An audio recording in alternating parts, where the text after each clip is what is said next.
ऐसे कि बहुत पुरानिया गार्जियन लोग हमरा के फोन करेला। आज अंजनी चाचा के बात होला तो चाचा भतीजा के जोड़ी एगो भोजपुरी में अलगे हो तो कुछ गार्जियन लोग के आदेश रहे कि कुछ पुरानका में से गीत आवे के चाहिए। तो सुनी है गीत भिखारी ठाकुर जी के कि पिया कहले बहारा रे जाई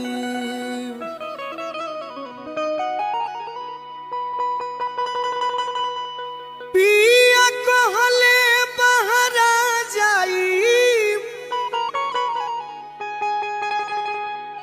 अरे कुछ दिन में लौटी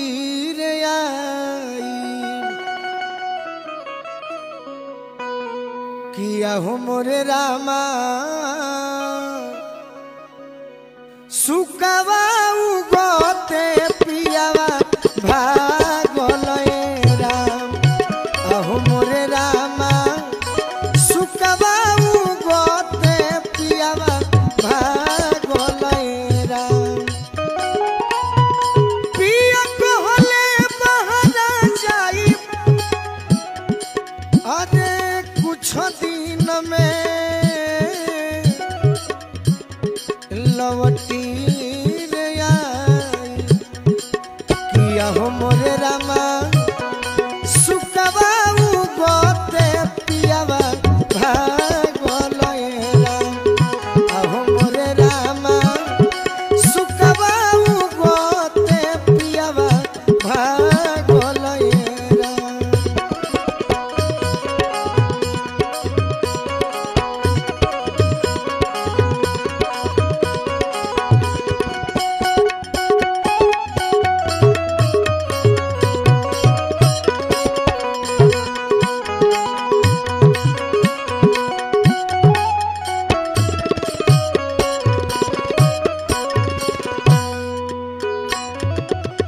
कहतरी की का कहीं जाए नहीं देती को बहू अरे लाखों बेरिया कही तो रे तो बहू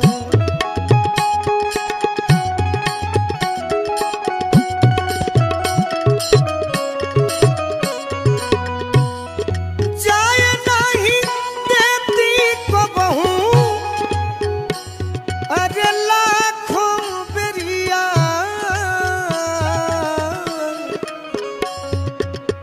कही तन रे तो बहू किया हो मोरे रामा आहो मोरे रामा पहिले से रहती तनी भर जा गलए राम आहो मोरे रामा पहिले से रहती तनी भर जा गलए राम।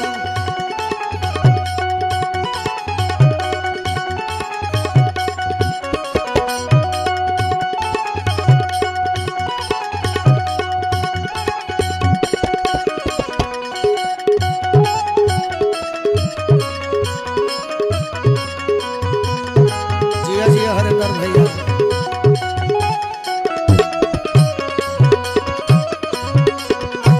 और का तो बसे ना निंदिया आवेला घर ना अंगनवा भावेला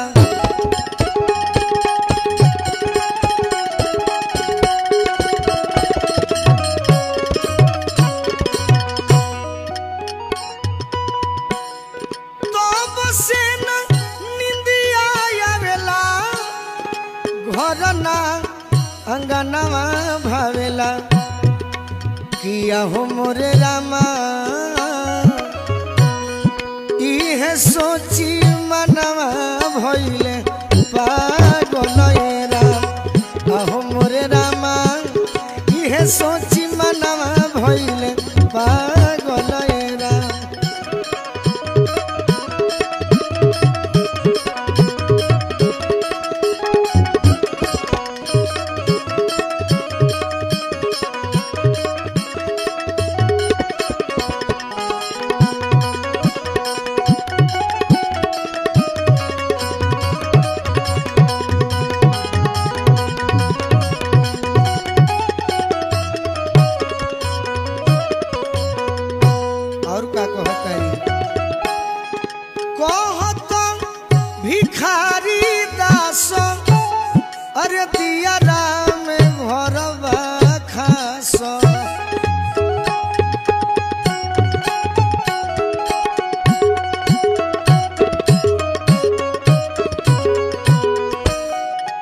कहत भिखारी कहत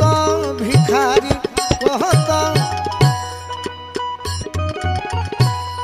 कहत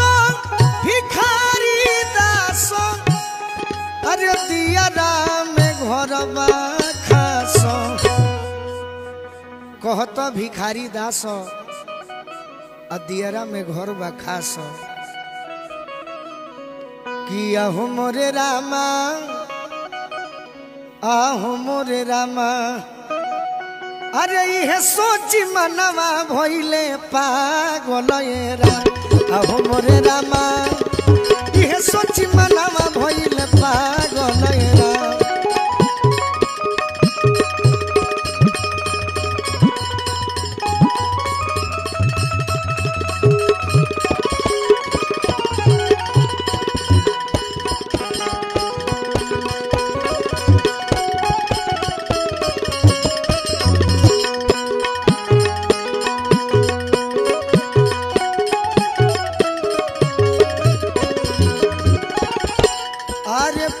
कहले